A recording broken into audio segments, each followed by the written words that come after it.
Hello guys, आप सबका स्वागत है सीएससी के एक और नए वीडियो में। आज का जो वीडियो है उसे क्रिकेट लैंग्वेज में आपका बेस कहा जाता है, जो कि आपका क्रिकेट का बैटिंग स्टांस, यानी आप क्रिकेट बैटिंग करते समय कैसे खड़े रहते हैं। तो आज मैं आपको यही बताने वाला हूँ कि एक स्टांस में कैसे खड़ा रहना है, जो कि एक बेसिक स्टांस होता है वो कैसा होता है। आपने बहुत सारे प्लेयर्स का ये भी देखा होगा कि सब अलग अलग स्टांस में खड़े रहते हैं, कोई थोड़ा सा वाइड में खड़ा रहता है, कोई थोड़ा सा क्लोज में खड़ा रहता है। तो इस सब के क्या एडवांटेज होते हैं, क्या डिसएडवांटेज भी होते हैं, ये भी मैं आपको इस वीडियो में बताऊंगा। तो प्लीज़ बने रहें हमारे वीडियो में और देखते रहिए इस वीडियो को। देखिए, मैं आपको सबसे पहले ये बताता हूँ कि एक बेसिक स्टांस कैसा होना चाहिए। जैसे मैं एक प्लेयर हूँ तो मेरा जो कंधे हैं वो कितने चौड़े होंगे, वही डिसाइड करेंगे कि मेरा स्टांस कितना बड़ा होगा, कितने मेरे जो दोनों पैर है वो खुलेंगे। अब मैं राइटी बैट्समैन हूँ तो मेरा जो राइट लेग होगा, वो जो पीछे वाला लेग, अब मैं आपको पहले खड़ा होकर बताता हूँ। ये मेरे कंधे इतने चौड़े हैं, मैंने अपने दोनों पैर को उतने हिसाब से खोल लिया। अब जब मैं राइटी हूँ तो मेरा जो राइट लेग होगा वो मेरे लेफ्ट लेग से थोड़ा सा आगे होगा, और इसका जो टो है वो पॉइंट की तरफ पॉइंट करेगा। इसका जो टो का जो फेस होगा वो पॉइंट की तरफ होगा, और जो मेरा लेफ्ट लेग है उसका जो टो होगा वो कवर की तरफ पॉइंट करेगा, यानी कवर और एक्स्ट्रा कवर के साइड में ये पॉइंट करेगा। तब ये मेरा एक प्रॉपर स्टांस हो गया। अब मैं आपको करके बताता हूँ। देखिए, मैं ऐसे खड़ा हो गया, मैंने टैप किया, मैंने बैक लिफ्ट की, मेरे को कोई दिक्कत नहीं हुआ। मेरे दोनों पैर में बराबर वेट आ रहा है, यानी मेरा जो पूरा जो बॉडी वेट है वो मेरे दोनों पैर पे आराम से आ पा रहा है। ये एक बेसिक स्टांस होता है। देखिए, मैंने अभी आपको समझाया कि एक स्टांस में खड़ा कैसे रहना है। अभी मैं इसमें और थोड़ा आपको समझाता हूँ। जैसे एक स्टांस में हम जब खड़े होते हैं, ये नॉर्मल स्टांस में खड़ा हो गया मैं।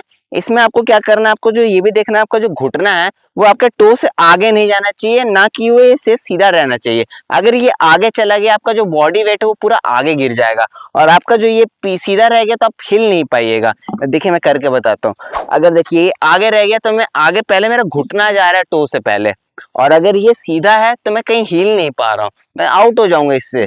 इसलिए आपको क्या करना है कि नॉर्मल में खड़ा रहना है, जिससे आपको जो फ्लेक्सिबिलिटी है वो पूरा मिले पैर को, और बॉडी अच्छे से आपका मूव कर पाए। ये इसका मेन है, जो ये बेसिक स्टांस है।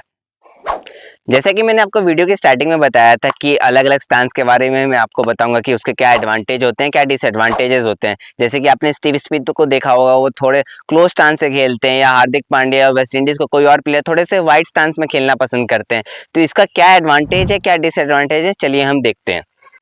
सबसे पहले मैं बात करता हूँ क्लोज स्टांस के बारे में, जो कि स्टीव स्मिथ खेलना पसंद करते हैं। क्लोज स्टांस में होता है क्या, क्या आपका जो दोनों पैर का जो डिस्टेंस है वो थोड़ा सा कम रहता है, बस इसमें और कोई चेंज ज़्यादा नहीं रहता है। लेकिन इसके एडवांटेज क्या होते हैं, मैं आपको पहले ये बता देता हूँ। इसका एडवांटेज ये होता है, जो आप बॉल होता है ना, अपने बॉडी के ज़्यादा पास खेल पाते हैं, जो कि क्रिकेटिंग टर्म में बोला जाता है कि play close to your body. बहुत अच्छी बात है। इससे आप क्या कर पाते हो, आपका जो हेड है वो बॉल के ऊपर आसानी से इजिली आ पाता है, और जो बॉल है आपको बहुत अच्छे तरीके से दिखाई भी देता है।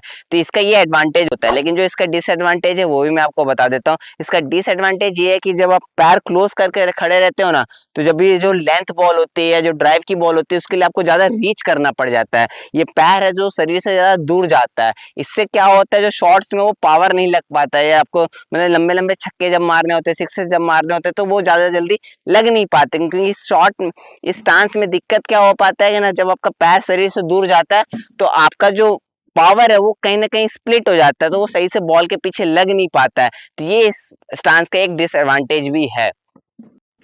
अब मैं आपको बताता हूँ वाइड स्टांस के बारे में, जो कि हार्दिक पांड्या, वेस्ट इंडीज के सारे प्लेयर खेलना पसंद करते हैं। अब आप नाम से समझ लीजिए, जब हार्दिक पांड्या वेस्ट इंडीज के सारे प्लेयर खेलना पसंद करते हैं, तो इसका मतलब ये जो वाइड स्टांस है, इसमें पावर और लंबे लंबे छक्के तो पक्के लगेंगे। अब मैं आपको बताता हूँ इसमें खड़ा कैसे होना है। वाइड स्टांस में क्या होता है कि जो आपके कंधे हैं उससे ज्यादा आपके पैर खुलते हैं। यहाँ आपका पैर खुल गया, और ये थोड़ा सा ना आगे पीछे होते हैं। जो आपका मैं जैसे राइटी बैट्समैन हूँ, तो मेरा जो लेफ्ट लेग है वो थोड़ा सा पीछे होगा, और राइट लेग है वो थोड़ा सा आगे होगा, तब मैं वाइड स्टांस में खड़ा रह पाता हूँ। और इसमें आपका क्या होता है, जो मूवमेंट होता है ना वो बहुत क्विक होता है। जो बॉडी का, अपर बॉडी का मूवमेंट बहुत ज्यादा क्विक हो जाता है, लेकिन लोअर बॉडी का मूवमेंट जो है वो रिस्ट्रिक्ट हो जाता है, क्योंकि आपने ऑलरेडी इतना ज्यादा खोल दिया है अपने पैर को कि अब इससे ज्यादा ये पैर खुल नहीं सकता। लेकिन इसका ये एक फायदा होता है कि अब जब पावर होता है ना, वो बॉल के पीछे प्रॉपर लगता है। इसलिए आप देख पाते हो हार्दिक पांड्या हो गए या वेस्ट इंडीज के कोई भी प्लेयर हो गया, वो लंबे लंबे छक्के मारने के लिए ही जाने जाते हैं। तो वाइड स्टांस का ये आपका फायदा है कि आप लंबे लंबे छक्के मार सकते हैं। लेकिन इसका एक और डिसएडवांटेज भी है कि आप जब आपका बॉल जब आपके शरीर से दूर होगा, तब आपको रीच करने में थोड़ा सा इसमें भी दिक्कत आएगा, और आप आउट जल्दी हो सकते हैं, क्योंकि इसमें थोड़ा सा कंट्रोल आपका बॉडी खो देता है। एट लास्ट मैं आपको ये बताना चाहता हूँ, जब आप बिगिनर हो तो तो आप ये करिए, ट्राई करिए जो मैंने अपने आपको पहले स्टांस बताया था, जो कि नेचुरल बेसिक स्टांस होता है, उसी पे आप स्टिक रहिए और उसी के साथ अपना करियर की स्टार्टिंग करिए। आगे जाके आपको जैसा लगे कि आपको जिस चीज़ में आप कंफर्टेबल, आप हिटिंग में कंफर्टेबल हो या आप ग्राउंडेड शॉट खेलने में कंफर्टेबल हो, तो उस हिसाब से आप अपना स्टांस चेंज कर सकते हो। लेकिन आप स्टार्टिंग में बेसिक स्टांस के साथ ही चलिए, वो ज़्यादातर आपको ज़्यादा बेनिफिट भी देगा और लॉन्ग टर्म के लिए वो ज़्यादा सही रहेगा, क्योंकि विराट कोहली हो गए, रोहित शर्मा हो गए, वो ज़्यादातर वही स्टांस ही खेलते हैं, चाहे सचिन तेंदुलकर क्यों ना हो गए, वो भी वही स्टांस करते हैं जो कि बेसिक स्टांस होता है। और अगर आपको और भी ऐसी वीडियोस चाहिए जो बेसिक पे रहे, क्रिकेट के बेसिक्स पे रहे, तो हमारे चैनल को सब्सक्राइब करिए, लाइक करिए, क्योंकि आने वाले टाइम में बहुत सारी वीडियोस क्रिकेट बेसिक के रिलेटेड इस चैनल पे आने वाली है।